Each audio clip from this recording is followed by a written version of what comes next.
একটু আগে বলেছি কি জানি না, আমার আর মায়ের 12টার ট্রেন ধরার কথা ছিল, কিন্তু এমন একটা ঘটনা ঘটিয়ে আমি বসলাম।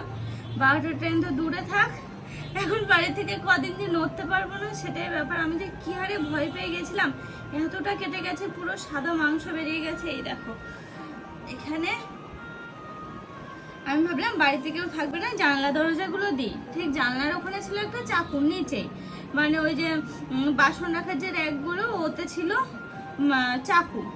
যে জানলাটা দিতে গেছি চাকুটাতে পুরো একদম এতটা পুরো সাদা মাংস বেরিয়ে গেছে আর ঝরঝরে পুরো রক্ত।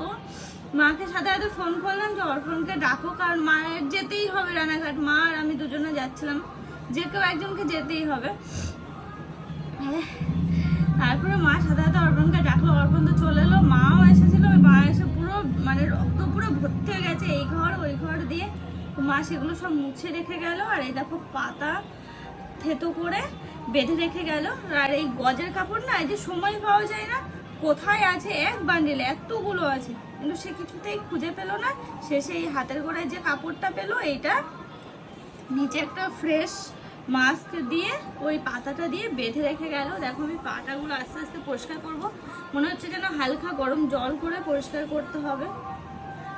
মানে সে কি বলবো, যে কিছুক্ষণের জন্য এমন একটা টাইম গেল আমার ঘরে, আমি কোনো রকম ওই ঘর থেকে এই ঘরে আসলাম, মনে হচ্ছে আমার এই পাটা পুরো অবশ হয়ে গেছে, এরকম মনে হলো। কাছে ছিল সুথল আর ওই কটন দিয়ে সুথল লাগে চেপে মানে আমি বসেছিলাম যাতে ব্লাড না কিছুতে বেরোয়। মানে যা বেরোনো অনেকটা বেরিয়ে গেছে অলরেডি। তারপরে আমি তো আর যেতে পারলাম, মাকে বললাম তোমার থাকতে হবে না, তুমি যাও। তো মাকে পাঠিয়ে দিলাম, সাথে সাথে অর্পণ আসলো। দেখো এরকম একটা ঘটনা ঘটিয়ে বসলাম সকাল সকাল তো না, দুপুরবেলা।